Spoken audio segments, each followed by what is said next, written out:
signing up all the pieces that delivered them a Super Bowl last season.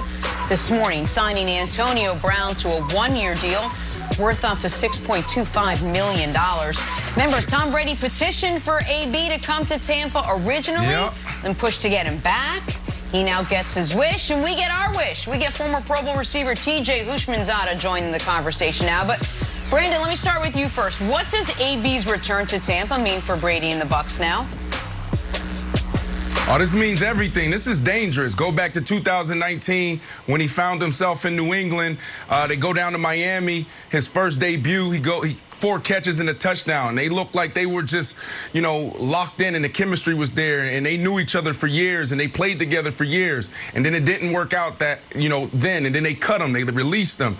Now he's sitting on the sideline. He's at home. He's on the streets. And all of a sudden, Tampa Bay and Tom Brady come calling. He gets there halfway through the year, and then it was just, you could feel it. It just wasn't right because you have Mike Evans, you have, Gronkowski, you have all these other guys around Tom Brady, and they were trying to figure it out. But you knew Tom Brady really liked AB. In that moment, you can see the chemistry. There were some big moments where they put him in the slot, and he ran looky, he ran slant, he ran option, and they were on the same page. So for them to go out there last year trying to figure out their identity on offense, trying to build the chemistry and continuity with all the playmakers they have on offense, and him put up 500 yards, and now they have another season, we can see a scary AB. Because we can't get this twisted. AB takes care of himself like a Tom Brady. He takes care of himself, TJ, like a LeBron James. This dude is still in his prime. But because of his situation, we're not seeing him produce at a high level. This dude is in year 10, and he can still easily put up 1,500 yards and 15 touchdowns if he was in the right situation.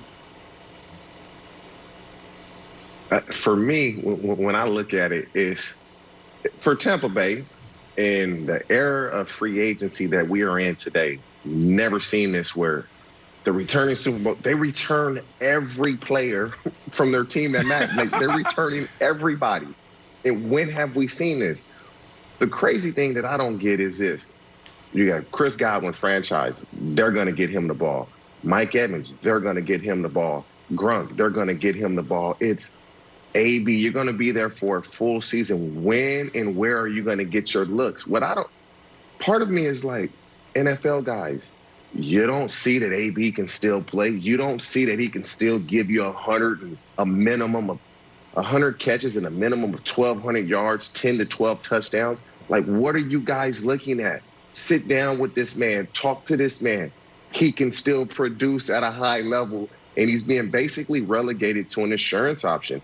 If Godwin or Mike Evans gets hurt, we have a guy that we know can get it done, but why not be that first option? And so for him, it sucks. He kind of blew it with his choices. But for Tampa Bay to be able to bring him back, we've never seen this before.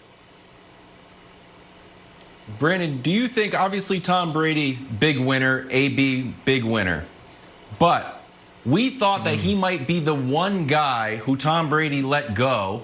It's like, go out and get your money. Right. Didn't sign for a ton of money. And we thought that maybe Russ could get him over to Seattle. Didn't happen. We thought that he'd be a good fit in Baltimore. Didn't happen. I'm personally less surprised that he signed back with Tampa Bay, and more surprised he didn't get a bigger offer from Baltimore or Seattle. I'm not, because of everything Hoosh was going where he was going with the conversation. $6 million is not a lot for Antonio Brown, and it's up to $6 million, meaning that he has to earn that. I don't know what the incentives are. Is it touchdowns? Is it yards per catch? Is it games played to get the $6 million? So his base could be 3. His guarantee could be 3. We don't know what that is. We need to wait for the details. The reason why there wasn't a huge market for AB is because of all the off-the-field things. I was a wide receiver in the same boat, and it kills me because it's like, man, how much money have you left on the table? How much production have you left out there because of the choices you make? If he was in Oakland right now, Las Vegas Raiders, if he was with the Raiders right now, this dude would be making $20 million and still walking himself into the Hall of Fame. Like, this dude was a walking 100-catch season. He was a walking 10-plus touchdowns a year. He was walking to 1,500 yards when we're talking about, you know, playing with Big Ben in Pittsburgh. So it's just, you know, that's something that we need to highlight there, is because Antonio Brown, man, is a super talent, and man, did he blow it, just like a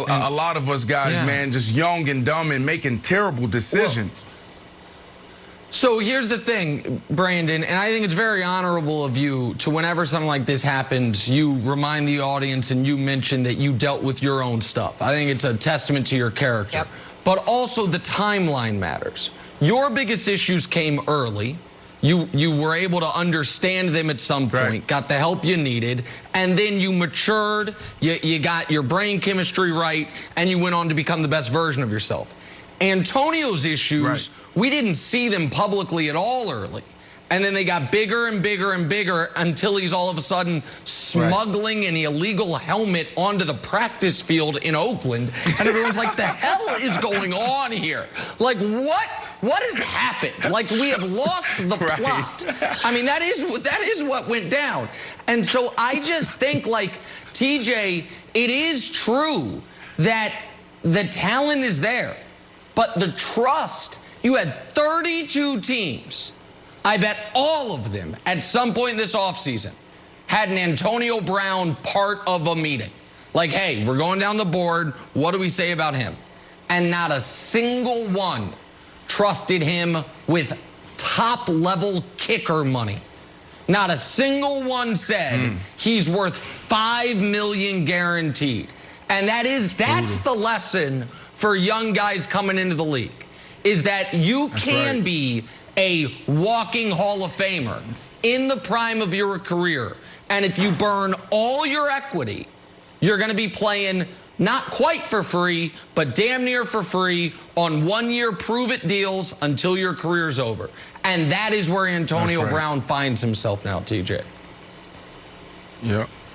It's unfortunate. He brought it on himself, and he's going to have to figure. It will be for Antonio Brown, once he gets through this portion of his career and he retires, go tell your story, because it's out of sight, out of mind. Like, the kid can still play. If he's on a team and he's the #1 option, it's what Brandon said. He's going to give you a minimum of 100 catches, a minimum of 1,200 yards, a minimum of 10 touchdowns. There's a lot of teams that can use that, but because of off the field, he won't get that opportunity.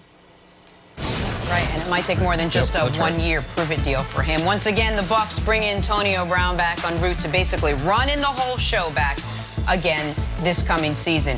TJ, thanks so much. We got to take a turn. Let's talk about Lamar Jackson. Is it actually on the board that the Ravens will draft his replacement in tomorrow's first round?